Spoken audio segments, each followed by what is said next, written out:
안녕하세요. 좋은 하루 보내세요. 저희 채널이 마음에 드셨다면 좋아요와 구독 부탁드려요. 여러분의 응원이 힘이 된답니다. 어머니의 눈물. 제 아들이 세상을 떠났을 때 며느리는 제게 말했습니다. 어머님, 이제 그만하시고 짐 싸서 독립할 준비하세요. 저는 눈물을 닦고 2주 동안 차에서 살았습니다. 그리고 그때 아들의 변호사로부터 뜻밖의 소식을 전하는 전화가 걸려왔습니다. 유언장의 비밀 조항 속에 7억 원이 숨겨져 있었습니다. 계속하기 전에 이 상황을 경험해 본 적이 있는지 댓글로 알려주세요. 잘 듣고 있어야 합니다. 아들이 죽었을 때 며느리는 한치의 동정심도 없는 눈으로 저를 보며 마치 주말 별장에 가는 얘기를 하듯 차분하게 말했습니다. 박선자 여사님, 이제 소란 피우지 마시고 짐 챙겨서 스스로 살아갈 준비를 하세요. 저는 부엌과 복도 사이 문가에 장례식 때 입었던 검은 상복 치마를 그대로 입고 아들 민준의 채취가 벤가디건을 걸친 채 서 있었습니다. 그 순간 바로 깨달았습니다. 눈물은 소용없고 애원도 통하지 않을 거라는 것을. 저는 얼굴을 닦고 방으로 올라가 이 시간 만에 여행 가방을 쌌습니다. 언젠가 영원히 함께 살려고 이 집에 올 때 들고 왔던 바로 그 가방이었습니다. 그리고 그 후로는 차에서 살았습니다. 2주 동안 24시간 김밥집 앞에서 밤을 새우고 폐교 근처 주차장에서 낮잠을 자며 담요를 덮고 외투를 입은 채 어떻게든 버텼습니다. 그러던 어느 흐린 화요일 전화가 걸려왔습니다. 민준의 변호사는 급히 만나야 하며 중요한 이야기가 있다고 했습니다. 하지만 그건 나중의 일이고 모든 것은 장례식이 끝나고 3일째 되던 날 시작되었습니다. 집안에는 친구들과 이웃들이 가져온 아직 시들지 않은 꽃향기가 가득했습니다. 창가와 테이블에 놓인 꽃들의 달콤한 향기는 다른 냄새, 희미하지만 너무나 익숙한 그의 냄새와 뒤섞여 공중에 떠다녔습니다. 그의 물건들, 제가 천천히 개키며 손으로 쓰다듬던 스웨터에서 나는 냄새였습니다. 저는 창가, 그가 가장 좋아하던 안락의자에 앉아 있었습니다. 방 안은 조용했습니다. 손녀 미나와 손자 민우는 친구네 집에 가 있었습니다. 며느리 서연은 부엌에서 커피를 내리고 있었고 곧 민준이 문을 열고 들어와 나 없이 뭐하고들 있어? 라며 웃을 것만 같았습니다.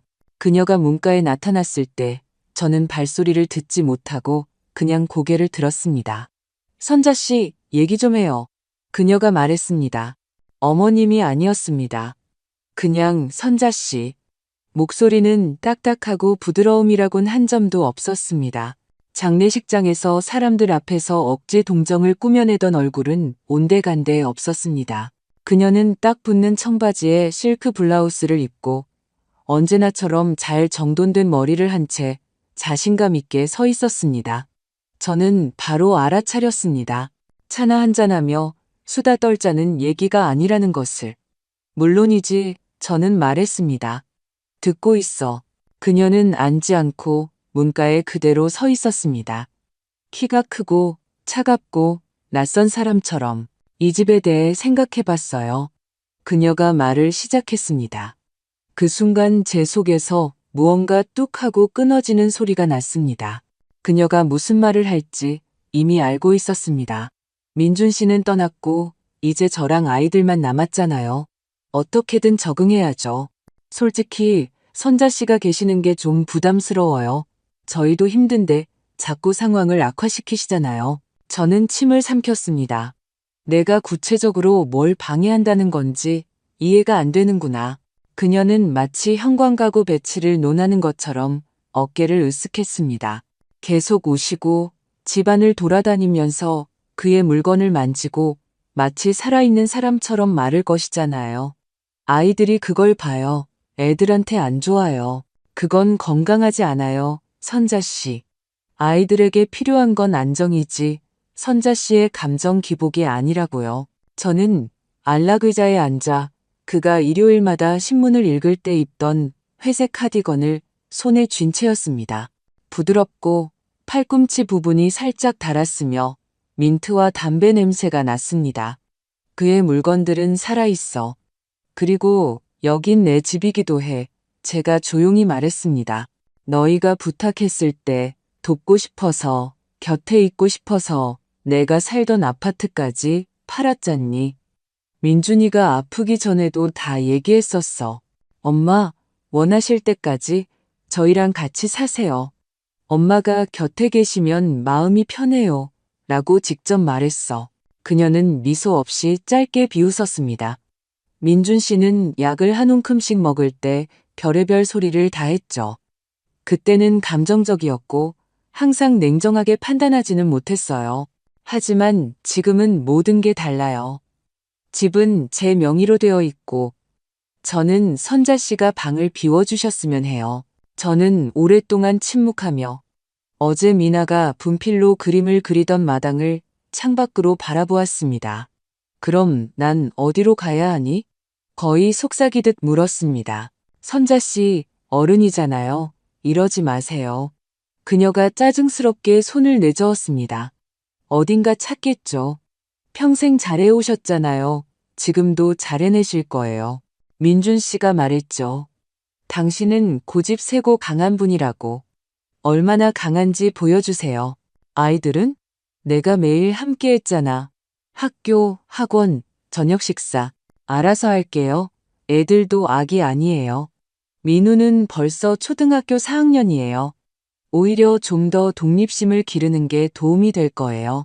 그리고 선자 씨 자신에게도 돌아가는 게 좋을 거고요. 자신에게 돌아가라니? 어디로? 차 안으로? 시간이 얼마나 있지? 내일 저녁까지요. 저는 그녀가 장난하는 건지 물을 뻔했지만 그녀의 눈을 보고 깨달았습니다. 장난이 아니었습니다. 그저 그녀에겐 상관없는 일이었습니다. 내일 디자이너들이 와서 그녀의 서재를 화이트 톤으로 꾸밀 예정이었습니다. 제가 방해되지 않아야 했습니다. 제가 5년 동안 살았던 집, 제 아들이 아프고 죽어간 곳, 손녀에게 신발끈 묶는 법을 가르쳐 준 곳, 서연이 온라인 강의를 하는 동안 민우와 함께 달고나를 만들던 곳, 제가 그저 존재했던 이 집을 떠나는데 주어진 시간은 24시간. 저는 아무 대답도 하지 않고 고개만 끄덕였습니다. 제가 일어서자 그녀가 덧붙였습니다.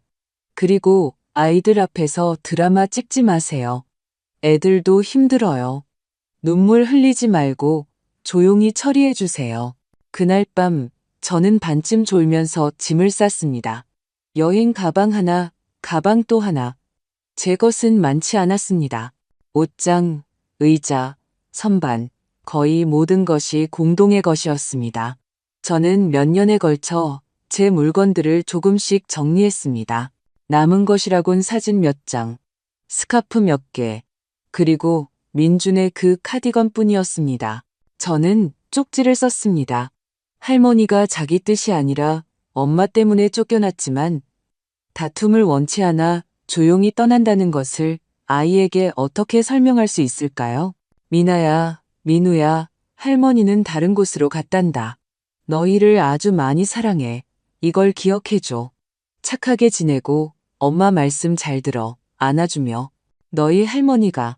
저는 아침에 아이들이 볼 수 있도록 욕실 거울에 쪽지를 남겨두었습니다. 그리고는 일찍 일어나 떠났습니다. 민준의 마지막 날들에 보았던 그 표정. 고통과 어리둥절함이 미나와 민우의 눈에도 떠오르는 것을 보고 싶지 않았습니다. 새벽녘, 저는 공원 근처 낡은 주차장의 차 안에서 앉아 있었습니다. 트렁크에는 제 모든 인생이 담겨 있었습니다. 뒷좌석에는 약간의 음식과 물, 차 몇 봉지, 크래커와 참치캔, 상하지 않는 것들이 전부였습니다.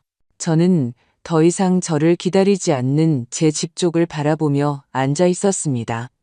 창문으로 서연이 컵을 들고 평온하게 서서 제가 떠나는 것을 지켜보는 모습이 보였습니다. 마치 낡은 가구를 내다버리는 것을 지켜보는 것처럼.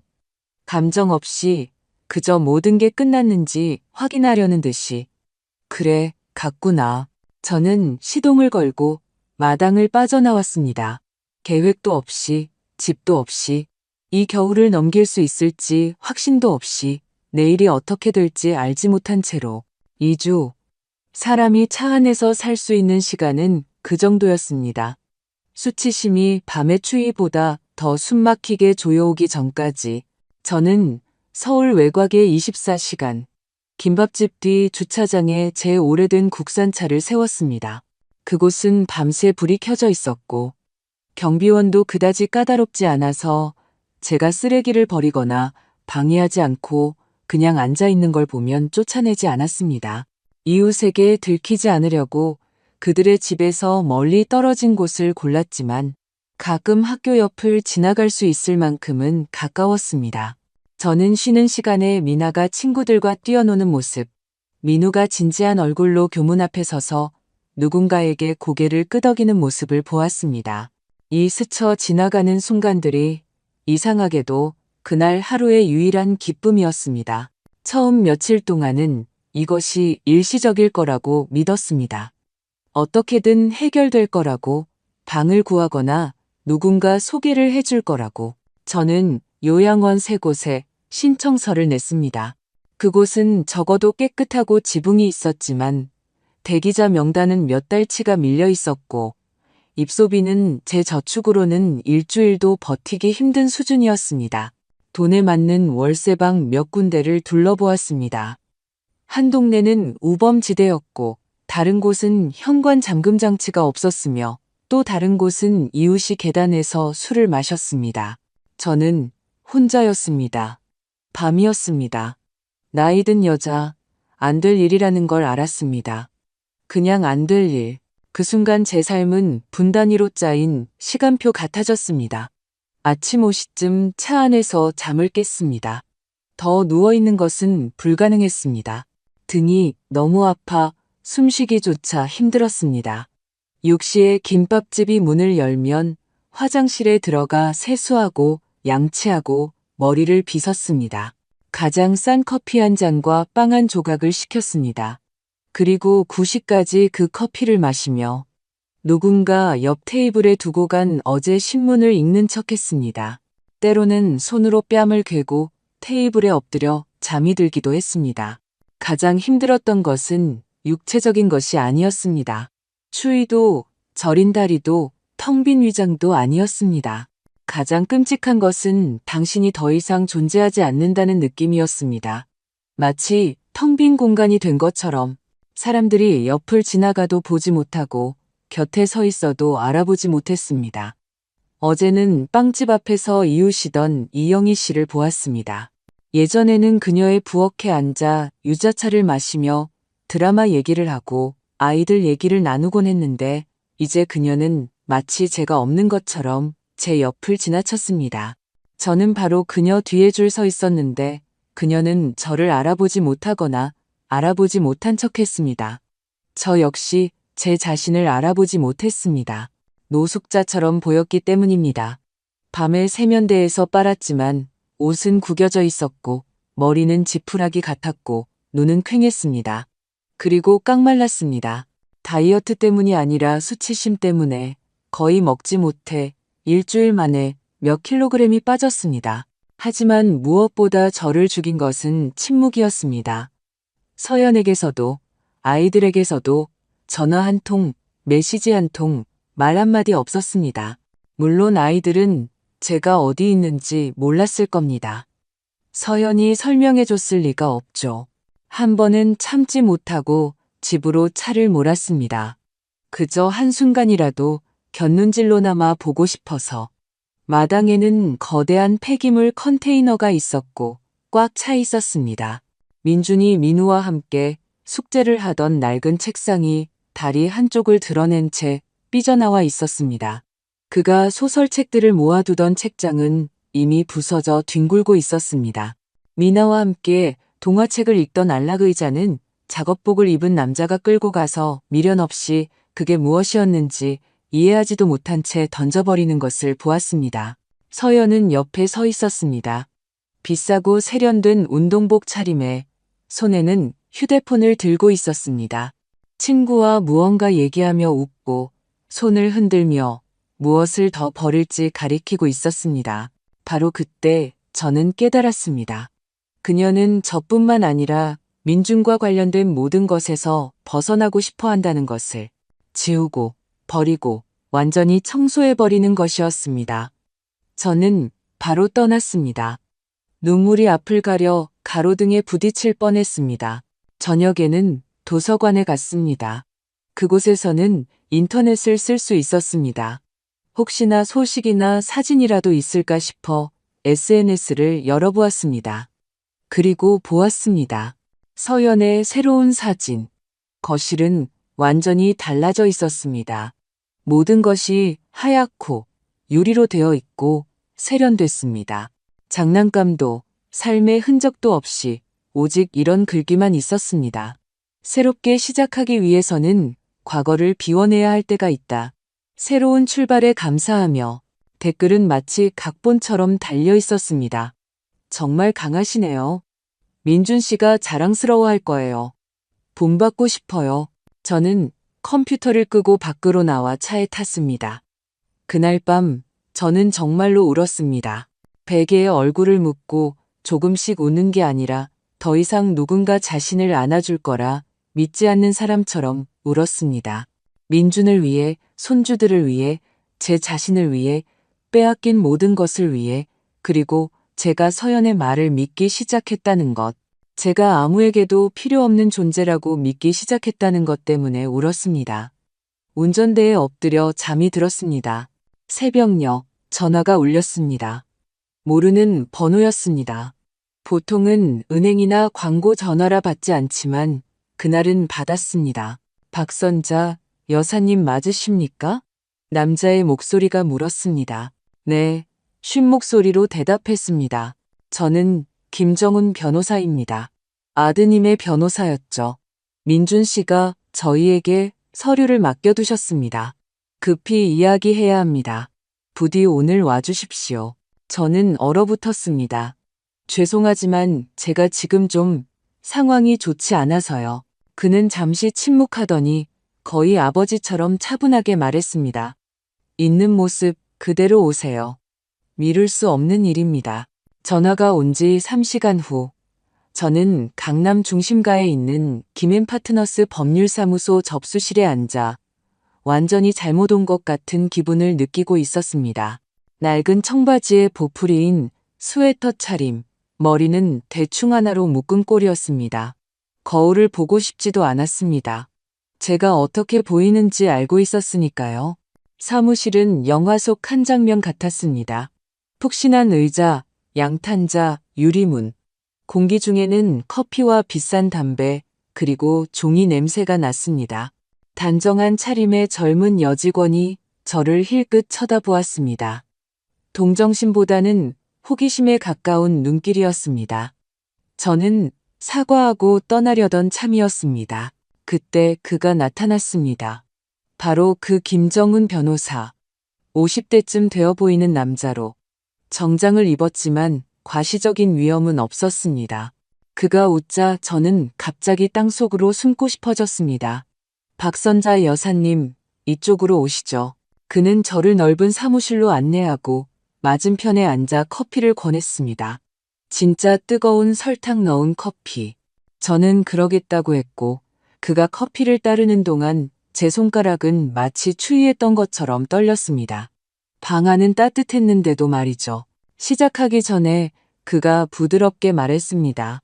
질문 하나 드리겠습니다. 솔직하게 대답해 주십시오. 지금 어디에 살고 계십니까? 저는 머뭇거리며 시선을 떨궜습니다. 차에서요. 저는 인정했습니다. 물론 일시적인 상황입니다. 뭔가 찾아보고 있어요. 그는 아무 말도 하지 않고 고개를 끄덕이며 수첩에 무언가 빠르게 적었습니다. 비난도 꾸짖음도 없이 오직 사무적인 태도와 공감만이 있었습니다. 저는 문득 아주 오랫동안 아무도 제게 걱정하며 질문을 던져주지 않았다는 것을 느꼈습니다. 민준 씨는 매우 신중한 사람이었습니다. 그가 말을 시작했습니다. 저희는 약 8개월 전에 만났습니다. 진단을 받은 직후였죠. 그가 직접 찾아와 유언장 변경을 요청하며 자신을 불안하게 하는 것들이 있다고 말했습니다. 저는 얼어붙었습니다. 저는 모든 것이 서연과 아이들에게 남았다고 생각했습니다. 아파트, 돈, 보험금, 그에게는 실제로 보험이 있었습니다. 김 변호사가 고개를 끄덕였습니다. 그리고 공식적인 서류들도요. 하지만 그는 아주 명확한 표현으로 여사님께 일부를 남겼습니다.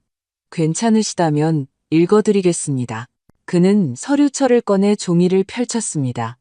평범한 업무를 처리하듯 차분하게 말했지만 그의 목소리는 조금 더 부드러워졌습니다. 제게 평생을 바치시고 제 가족을 위해 계속해서 희생하신 어머니 박선자 여사께 7억 원을 유산으로 남깁니다. 이 돈은 운용펀드에 보관되어 있으며 여사께서 안정적인 주거를 확보하고 기본적인 재정적 안정을 마련하시는 즉시 전달될 것입니다. 저는 즉시 이해하지 못하고 되물었습니다. 얼마라고요? 7억 원입니다. 그가 반복했습니다. 저는 그저 커피잔을 응시하며 앉아 있었습니다. 7억 원. 제 의식은 이 숫자를 받아들이기를 거부했습니다. 하지만 서연이는 이제 모든 게 자기 것이라고 했어요. 보험도, 집도, 그리고 민준이가 저와 얘기할 때는 이미 제정신이 아니었다고. 민준 씨는 그런 상황을 예견했습니다. 김 변호사가 몸을 바로 세우며 말했습니다. 그는 돈만 남긴 것이 아닙니다. 저희에게 지침과 서류, 그리고 아이들에 관한 유언장의 중요한 부분을 남겼습니다. 저는 그가 무슨 말을 할지 감히 생각조차 못한 채 그를 바라보았습니다. 그는 다음 서류철을 펼쳤습니다. 조항이 하나 있습니다. 만약 배우자 서연이 할머니의 손주 접근을 제한하거나 3년 이상 가족과 함께 살았던 집에서 어머니를 내쫓으려 할 경우 아이들에 대한 양육권은 재정적 지원과 함께 자동으로 할머니에게 넘어간다. 제 폐에서 숨이 터져 나왔습니다.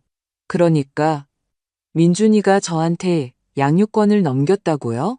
그녀가 당신을 내쫓으려 할 경우를 대비해서죠. 그가 예견한 그대로입니다. 김 변호사가 확인시켜 주었습니다.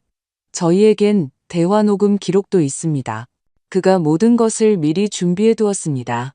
박선자 여사님, 저희에게 또 다른 것이 있습니다. 그가 여사님께 남긴 편지입니다. 그가 죽은 후에 전달해 달라고 했습니다. 그는 아들의 필체가 담긴 단정하게 접힌 종이 한 장을 꺼냈습니다. 저는 그것을 손에 들 수가 없었습니다. 손가락이 떨렸습니다. 읽어주세요. 저는 못 읽겠어요. 김 변호사가 고개를 끄덕이고 종이를 펼쳐 소리내어 읽기 시작했습니다. 엄마, 만약 엄마가 이걸 읽고 있다면 전 이미 없는 거겠죠. 이 모든 걸 직접 말씀드리지 못해 죄송해요. 말을 시작하면 멈출 수 없을까봐 두려웠어요. 제게 남은 시간은 너무나 짧았으니까요. 저는 서연이가 잔인하게 행동할 수도 있다는 걸 알아요. 제가 못 본 척할 때 그녀가 엄마를 어떻게 쳐다보는지 봤어요. 그녀가 언니와 통화하며 그 사람이 떠나면 선자 씨는 어떻게든 처리해야지라고 말하는 걸 들었어요. 엄마가 그리고 아이들이 걱정됐어요. 그녀가 엄마를 내쫓고 과거를 없애기 위해 모든 걸 할 거라는 걸 알았어요. 하지만 엄마는 그런 대접을 받을 자격이 없어요. 엄마는 모든 것 그 이상을 받을 자격이 있잖아요. 이 돈은 단순한 도움이 아니에요. 잠 못 이루던 모든 밤, 아이들을 돌봐주신 것, 저와 아이들에게 주신 사랑에 대한 보상이에요. 그리고 가장 중요한 건 저는 엄마에게 아이들을 맡겨요. 엄마는 단지 음식과 잠자리만 주시는 게 아니라는 걸 알기 때문이에요. 엄마는 서연이가 줄 수 없는 것, 따뜻함, 보살핌, 자기 자신으로 있을 권리를 주실 거예요. 제발, 엄마, 망설이지 마세요. 엄마는 아이들에게 필요해요. 아들 민준이가. 저는 소리내지 않고 울었습니다. 그저 앉아서 울고 있는 동안 김 변호사는 조용히 기다렸습니다. 한마디도 하지 않고 재촉하지도 않았습니다. 그저 커피를 한 잔 더 따라주고 옆에 종이 냅킨을 놓아주었을 뿐입니다. 눈물이 조금 잦아들었을 때 저는 말했습니다. 이제 어떻게 하죠? 이 모든 걸 어떻게 처리해야 하나요? 그가 차분하게 대답했습니다. 오늘 여사님 계좌로 서류를 처리할 겁니다. 내일은 임시 양육권을, 일주일 후에는 법원의 결정을 받게 될 겁니다. 여사님은 집과 돈, 그리고 모든 법적 권리를 갖게 되실 겁니다. 그리고 가장 중요한 것은 미나와 민우 곁으로 다시 돌아가게 되실 거라는 겁니다. 저는 여러 날 만에 처음으로 허리를 폈습니다. 마음이 편해져서가 아니라 이제 제가 더 이상 차 안의 한 여자가 아니라는 것을 느꼈기 때문입니다. 저는 다시 할머니, 엄마, 소중한 가족, 살아있는 사람이 되었습니다. 김 변호사를 만난 지 3일 후, 저는 얼마 전 소란 피우지 말라는 말을 들었던 바로 그 집 앞에 다시 섰습니다. 하지만 이제 모든 것이 달랐습니다. 저는 혼자가 아니었습니다. 제 옆에는 늘 그렇듯 엄격하고 침착하지만 정중한 김정훈 변호사가 있었습니다. 우리와 함께 아동보호기관 직원인 최은주 씨와 차가운 눈빛과 엄격한 자세를 한 말 없는 송경이가 있었습니다. 저는 깨끗한 옷을 입고 있었습니다. 화려하진 않았지만 모든 것이 새로웠습니다. 코트, 편안한 신발, 단정한 머리. 어제 저는 오랜만에 호텔방에서 푹 잤습니다. 그곳에는 뜨거운 샤워, 하얀 시트, 그리고 고요함이 있었습니다. 그리고 저는 다시 이 문 앞에 섰습니다. 서연은 아마 배달 기사나 친구 중 한 명을 기다리고 있었을 겁니다.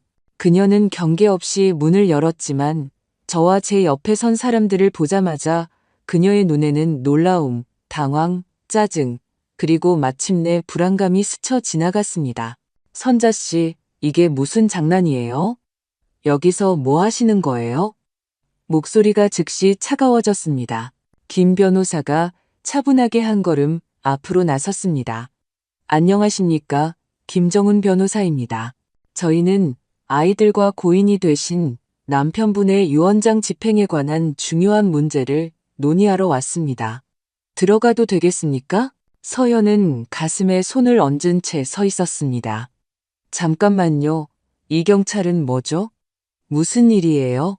송경이가 정중하지만 단호하게 말했습니다.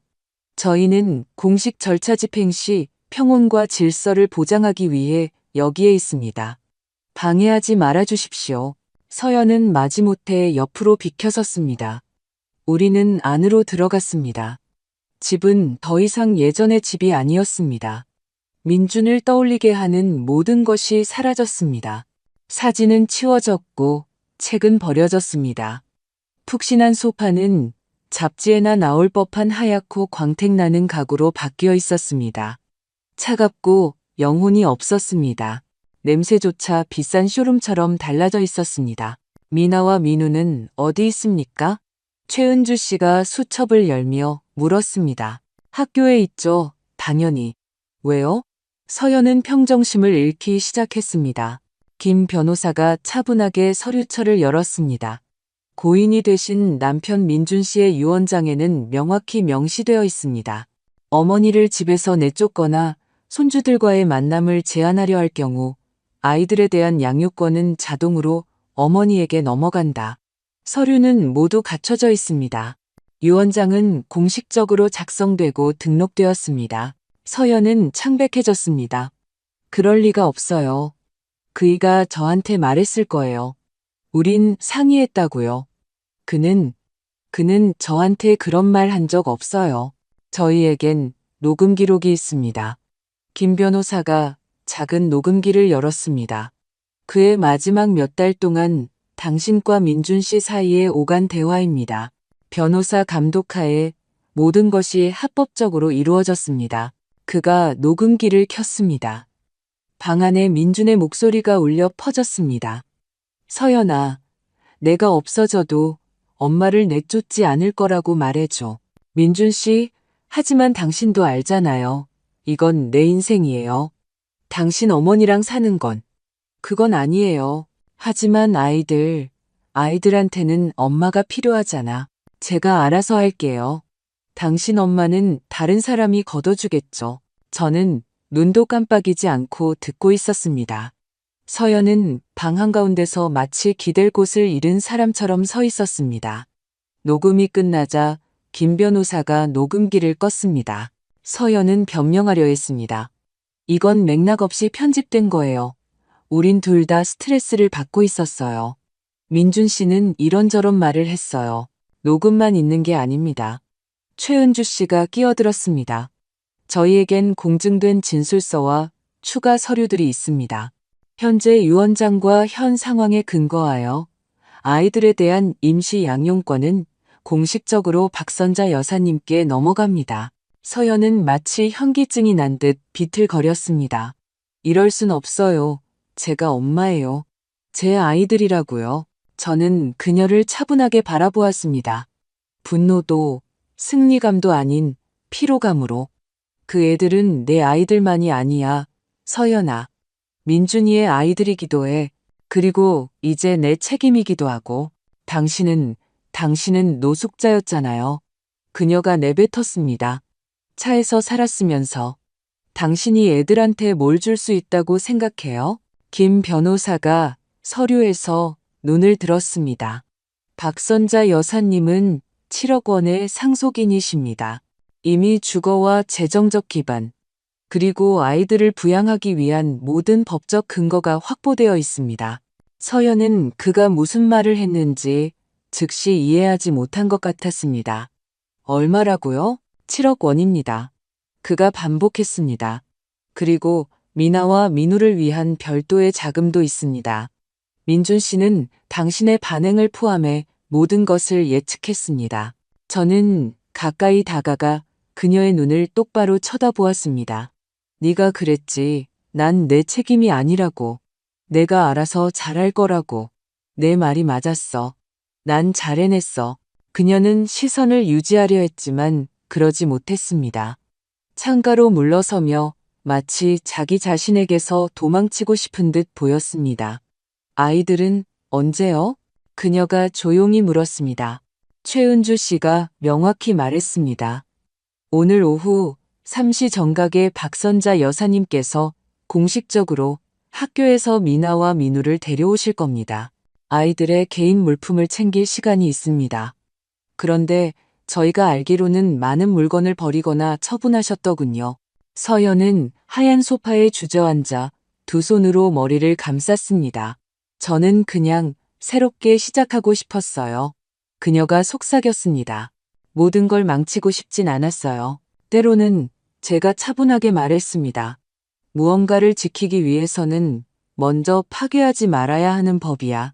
우리는 떠났고 오후 3시 정각에 저는 학교 마당에 서서 미나와 민우를 기다렸습니다. 제 손에는 새 옷이 들려 있었고 가방에는 간식이, 그리고 마음속에는 두려움과 희망이 있었습니다. 제가 나타났을 때 아이들이 무슨 말을 할지 몰랐기 때문입니다. 학교 마당은 언제나처럼 시끄럽고 먼지투성이었고 교문 앞에는 부모들이, 문에서는 책가방을 맨 아이들이 홍조 띤 뺨으로 달려나오고 있었습니다. 저는 약간 떨어진 곳에 서서 쌀쌀한 바람을 막아줄 2개의 바람막이를 손에 들고 숨을 고르려 애썼습니다. 심장은 시험을 앞둔 여학생처럼 쿵쾅거렸습니다. 서연은 서류에 서명한 직후 떠났습니다. 그녀는 다툴 기력조차 없었습니다. 마음대로 하세요. 다만 애들을 저한테 등 돌리게만 하지 말아주세요. 라고 말했습니다. 저는 약속했습니다. 저 역시 원치 않았습니다. 손주들은 무기가 아니었습니다. 그들은 아이들이었습니다. 누군가의 사이에 끼어 있어서는 안 됐습니다. 그들은 진정으로 사랑하는 사람 곁에 있어야 했습니다. 종이 울리고 아이들이 쏟아져 나왔습니다. 저는 바로 미나를 발견했습니다. 그녀는 자기 키만한 책가방을 메고 친구와 함께 걸어오고 있었습니다. 민우는 뒤에서 조용하고 진지하게 따라오고 있었습니다. 미나가 저를 먼저 보고 멈춰 섰습니다. 얼굴에는 놀라움과 두려움이 섞여 있었습니다.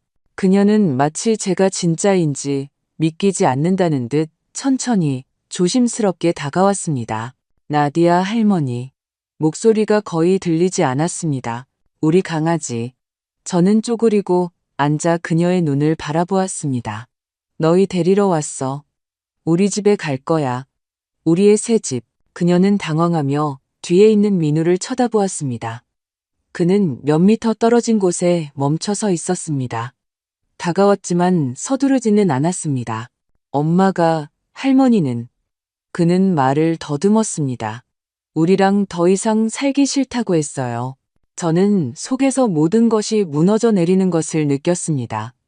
그건 사실이 아니야. 나는 떠나달라는 부탁을 받았지만 항상 너희를 생각했고 다시 함께 있기 위해 모든 걸 했어. 미나가 조심스럽게 제 어깨에 손을 얹었습니다.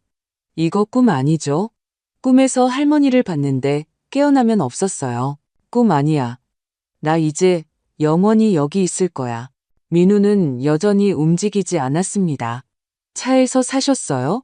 그가 어른처럼 물었습니다. 엄마가 할머니가 그렇게 선택했다고 했어요. 저는 뭐라고 대답해야 할지 몰랐습니다. 거짓말하고 싶지도 드라마를 만들고 싶지도 않았습니다. 더 좋은 곳을 찾을 때까지 지낼 수 있는 곳에서 지냈어. 그리고 이제 우리에겐 우리만의 집이 생길 거야. 너희 물건들과 아빠 사진이 있는 집, 맛있는 음식과 따뜻한 차가 있는 집. 그는 대답하지 않고 그저 바라보다가 갑자기 다가와 저를 꼭 안았습니다. 말없이 저는 모든 것을 이해했습니다. 그가 저를 이해하고 용서하고 받아들였다는 것을. 차 안에서 미나는 내내 제 손을 잡고 있었고 민우는 창밖을 바라보았습니다. 오랜만에 긴장 없이 그저 평온하게. 변호사를 통해 임시로 마련된 아파트는 소박하지만 밝았습니다. 방 3개. 가구는 간단하고 모든 것이 깨끗하고 아늑했습니다. 창문은 이미 아이들 목소리가 들리는 마당 쪽으로 나 있었습니다. 여기가 이제 우리 집이에요? 미나가 입구에 서서 물었습니다. 우리 집이야. 일단 임시로. 하지만 곧 더 좋은 곳으로 갈 거야. 정원이 있는 곳을 찾았어. 라일락이랑 앵두나무가 자라는 곳. 거기 고양이도 있을까요? 그녀가 조용히 물었습니다. 저는 고개를 끄덕였습니다. 네가 원한다면 물론이지. 아이들은 방을 둘러보러 갔습니다. 미나는 기쁨의 탄성을 지르며 자기 침대를 찾았습니다. 저는 분홍색 침대보로 장식하고 겨우 찾아낸 그녀가 가장 좋아하는 부드러운 인형을 놓아주었습니다. 민우는 자기 방을 들여다보았습니다. 깔끔한 책상, 책이 꽂힌 선반, 침대 옆에 축구공. 아침에 침대 정리 안 해도 돼요? 그가 진지하게 물었습니다. 진짜요? 이불이 반듯하게 놓여 있는 것보다 네가 그 안에서 행복한 게 더 중요해. 그는 천천히 하지만 따뜻하게 고개를 끄덕였습니다. 우리는 저녁으로 만두를 먹었습니다. 간단한 냉동 만두였지만 그들이 좋아하는 마요네즈와 파를 곁들였습니다. 아이들은 맛있게 먹으며 농담을 했습니다. 미나는 숟가락을 떨어뜨리고도 습관처럼 사과하지 않았습니다. 저는 꾸짖지 않고 오히려 기뻤습니다.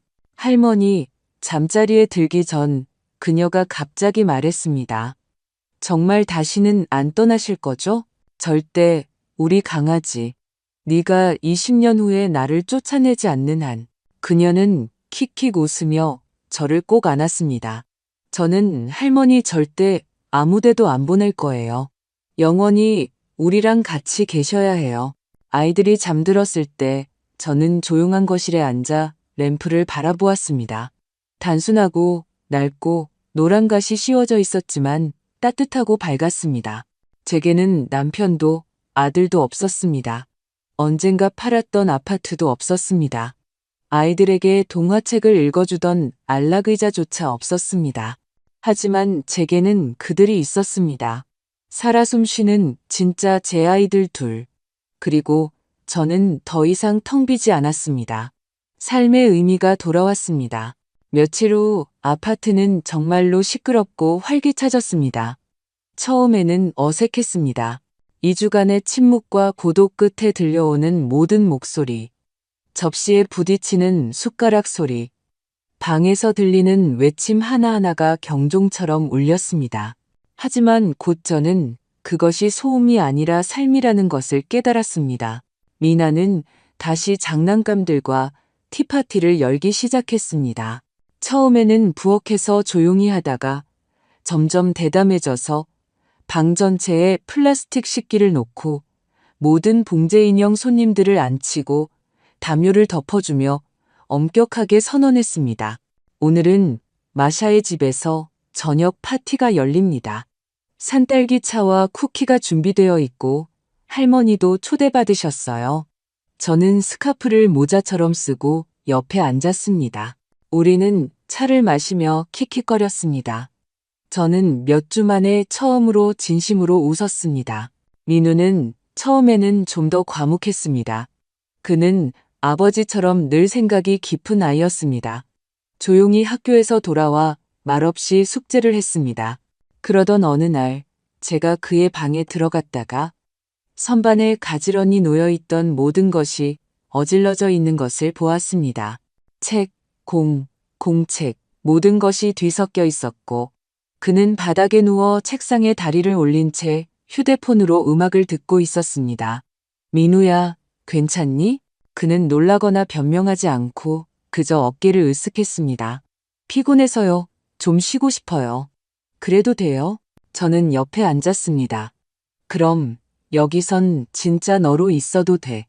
쉬고 싶으면 쉬고, 웃고 싶으면 웃고, 화내고 싶어도 돼.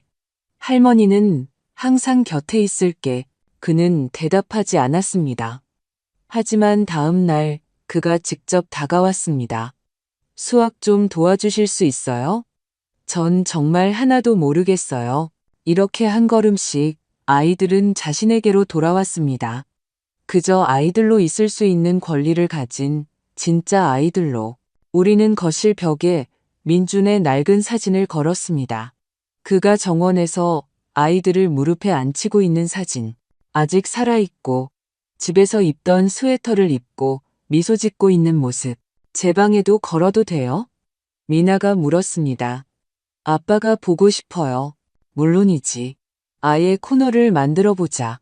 사진, 그의 책들, 그가 신기 싫어했지만 우리가 선물했던 양말들. 민우는 자기 상자에서 아빠의 노트를 꺼냈습니다. 민준이 요리법을 적어두던 바로 그 노트. 첫 페이지에는 아빠의 비밀 레시피로 만드는 팬케이크라고 적혀 있었습니다. 저는 읽었습니다. 계란 2개, 우유는 있는 만큼, 밀가루는 눈대중으로, 설탕 2스푼. 신경질 나지 않았다면 뒤집을 때 웃는 게 중요. 만들어 볼까? 제가 물었습니다. 네, 근데 할머니가 뒤집어 주세요.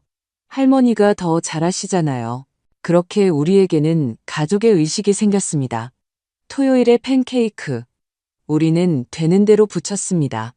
두껍고 얇고 구멍 뚫린 것들. 중요한 것은 함께라는 것이었습니다. 밀가루는 모두에게 묻었습니다. 미나, 민우, 식탁, 바닥, 그리고 이사 온 지 일주일 만에 입양한 고양이까지. 길에서 데려온 귀 한쪽이 찢어진 주황색 고양이였습니다. 미나는 고양이인데도 동글이라고 이름을 지었지만 저는 반대하지 않았습니다. 그냥 공처럼 너무 웃기게 생겼어요. 그리고 뚱뚱하고요. 어느 날 저녁 미나가 제가 설거지하는 부엌으로 들어와 갑자기 말했습니다. 아빠는 천둥을 무서워했어요. 저는 손을 닦았습니다. 정말? 어렸을 때 천둥만 치면 식탁 밑에 숨었어. 한 번은 하늘이 잠잠해질 때까지 1시간 동안 욕실에 앉아 있었단다. 저도 무서워요. 근데 엄마는 그건 바보 같은 짓이라고 어린애들이나 무서워하는 거라고 했어요. 어른은 무서워하면 안 된다고 누가 그랬니? 저는 그녀를 안아주었습니다.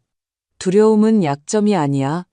그냥 우리 안에 사는 감정일 뿐이야. 중요한 건 숨기지 않고 나누는 거야. 내가 너와 함께 있으니 넌 혼자가 아니야. 그녀는 오랫동안 침묵하다가 속삭였습니다. 그럼 저는 천둥만 무서운 게 아니에요. 할머니가 떠날까봐도 무서워요. 저는 그녀를 더 꽉 안아주었습니다. 안 떠나. 나는 너와 민우 곁에 너희가 어른이 될 때까지 있을 거야. 그리고 나중에는 너희가 아이들을 낳으면 그 곁에도 있을 거고, 그 아이들한테도 팬케이크를 구워주고 얼굴에 잼을 바르는 걸 허락해 줄 거야. 그녀는 눈물 사이로 웃었습니다. 그 애들은 저녁 먹기 전에 손 안 씻어도 돼요? 팬케이크 먹을 때만요. 그렇게 몇 주가 흘렀습니다. 미나는 옷에 얼룩이 묻는 것을 두려워하지 않게 되었습니다. 민우는 다시 친구들과 이야기하기 시작했습니다. 저는 단순히 할머니가 아니라 엄마, 친구, 기둥, 모든 것이 되는 법을 배웠습니다. 사랑으로, 하지만 경계를 지키며, 보살핌으로, 하지만 동정 없이, 그리고 이 평범하고 조용한 분주함 속에서 저는 깨달았습니다. 민주는 해냈습니다. 그는 모든 것을 해냈습니다. 아이들뿐만 아니라 저까지 구한 것입니다. 제게 의미를, 목소리를, 제 삶을 되찾아 주었습니다. 거의 반년이 지났습니다. 삶은 안정된 리듬을 찾았습니다. 아이들은 학교에 다녔고, 저는 거의 완공된 새 아파트에 놓을 가구를 고르기 위해 디자이너와 만났습니다. 돈은 모든 것을 하고도 남았지만 저는 현명하게 썼습니다. 좋은 음식, 아이들 옷, 책, 학원, 그리고 미래의 부엌 수리에 과시도 부유함도 없이 오직 필요한 것에만. 어느 날 미나의 친구를 데리러 간 아파트 단지에서 저는 익숙한 목소리를 들었습니다. 돌아보니 서연이었습니다. 혼자, 차도 없이, 화장도 하지 않은 채 평범한 재킷을 입고 머리는 하나로 묶은 모습. 얼굴은 창백하고 지쳐 보였고 어디로 가는지 보지 않고 걷는 것 같았습니다. 우리의 시선이 마주쳤습니다. 그녀가 멈춰 섰습니다. 안녕하세요. 조용히. 안녕. 저도 날카로움 없이, 차가움 없이 차분하게 대답했습니다. 몇 초간의 침묵. 그녀가 가까이 다가왔습니다. 곧 이사하신다고 들었어요. 축하해요. 아이들이 행복해 보여요. 응. 저는 고개를 끄덕였습니다. 잘 지내. 보여요. 다시 침묵. 아마 사과해야겠죠. 그녀가 옆을 보며 말했습니다. 하지만 그게 가식적으로 들릴까봐 두려워요. 그땐 그냥 살아남고 싶었어요. 그를 떠올리게 하는 모든 걸 없애면 나아질 거라고 생각했어요. 하지만 더 공허해지기만 했어요. 무섭게. 저는 대답하지 않고 들었습니다. 혼자 남았을 때 그녀가 말을 이었습니다. 당신이 떠나고 나서 저는 깨달았어요. 저는 혼자 있는 법을 몰라요. 진정으로 사랑하는 법도 모르고요.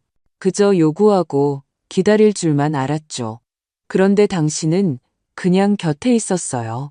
조건 없이. 저는 가방 손잡이를 꽉 쥐었습니다. 원망하지 않아, 서연아. 하지만 기억은 해. 그녀가 고개를 끄덕였습니다. 그래야죠. 그런 건 잊으면 안 되죠. 저 지금 꽃집에서 일해요. 부케를 만들어요. 돈은 얼마 못 벌지만 처음으로 제 손으로 무언가 하고 있다는 느낌이 들어요. 좋은 일이네. 그녀는 머뭇거렸습니다. 미나랑 민우, 가끔 제 얘기를 하나요? 자주는 아니지만 원망 없이 얘기해. 그냥 먼 곳에 있는 무언가처럼. 서연은 시선을 돌렸습니다. 있잖아요. 한 번은 그냥 멀리서 보려고 학교에 갔었어요. 아이들을 봤어요. 나란히 걸으면서 웃고 있더군요. 그리고 생각했어요. 당신은 해냈구나. 나보다 더 잘. 저는 깊은 숨을 내쉬었습니다. 내가 해낼 수 있었던 건 그 아이들이 내 삶의 의미이기 때문이야.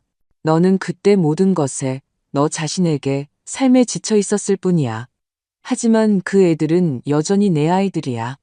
너에게 있었고 너를 그 애들이 용서할까요? 모르겠어. 하지만 기회는 있어. 바로는 아니고 멋진 말을 통해서도 아니고 네가 곁에 있어 준다면 압박 없이 요구 없이 그냥 어딘가 근처에 때로는 그것만으로도 충분해. 서연은 고개를 숙였습니다.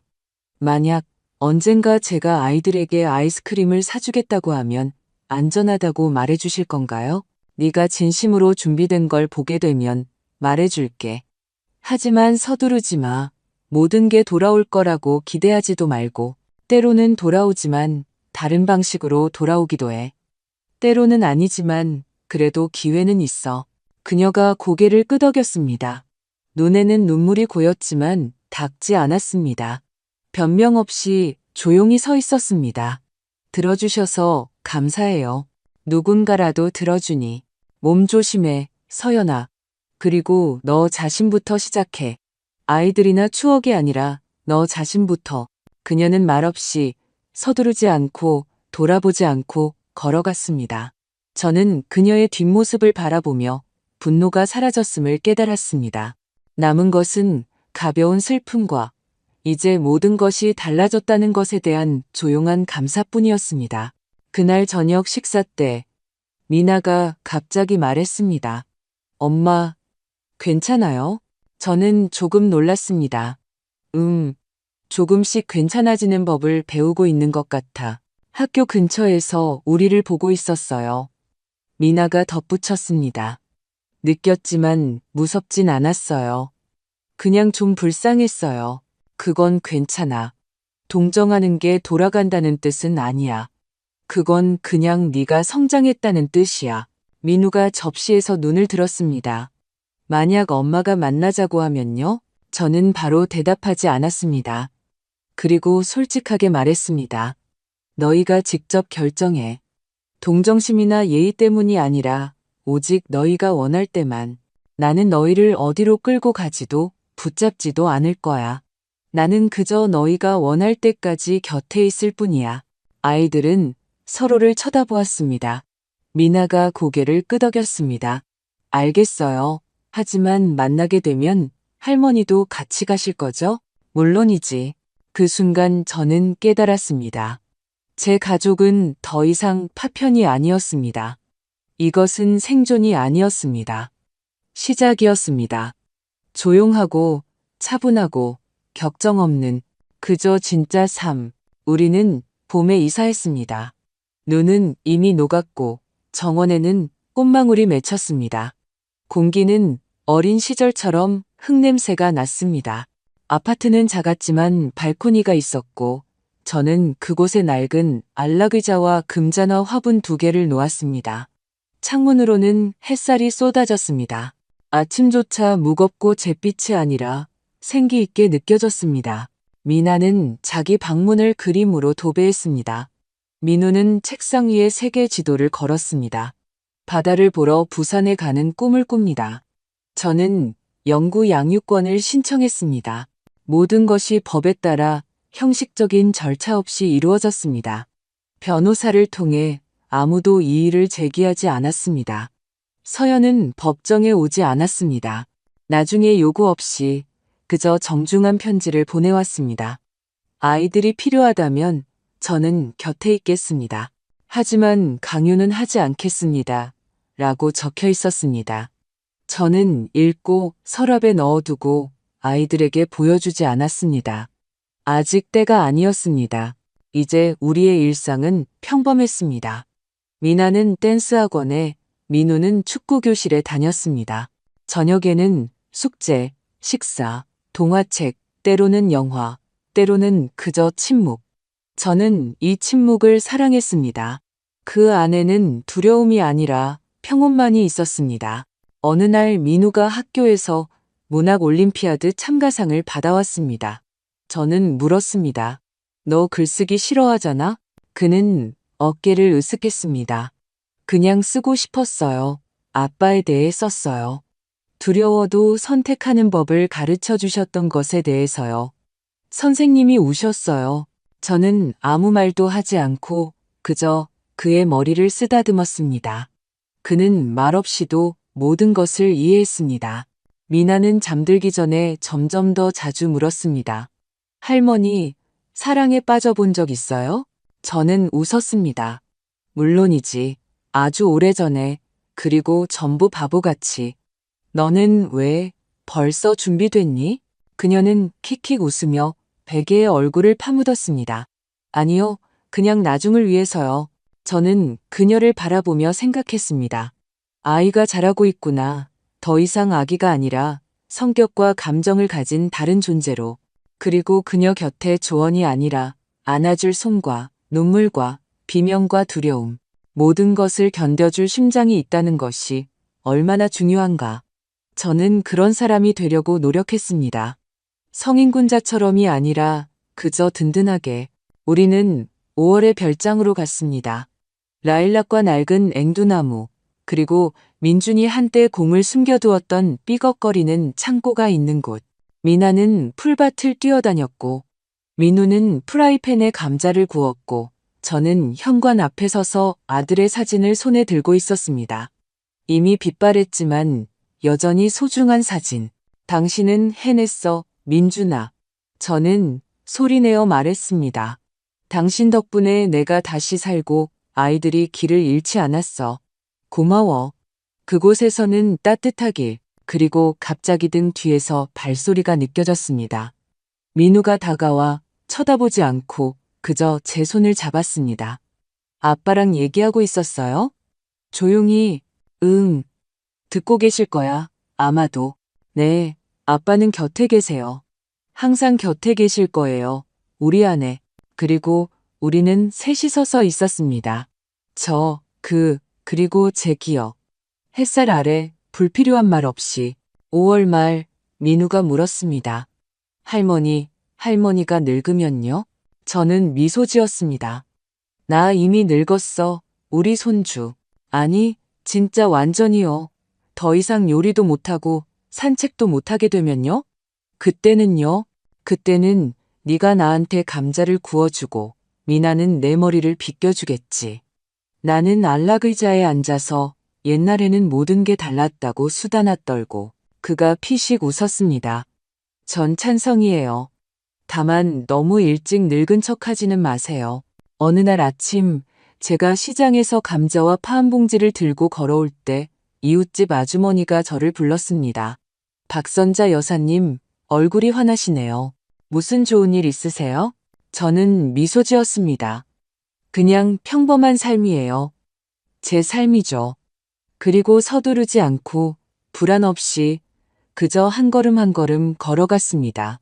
이 이야기를 끝까지 들어주셔서 감사합니다. 건강하시고 오래오래 행복하게 사세요. 이 이야기가 마음에 드셨다면 좋아요를 누르고 댓글을 남겨주세요. 비슷한 상황을 겪어보신 적이 있나요? 여러분이라면 그녀의 입장에서 어떻게 하셨을까요? 끝까지 함께 해주셔서 정말 감사합니다.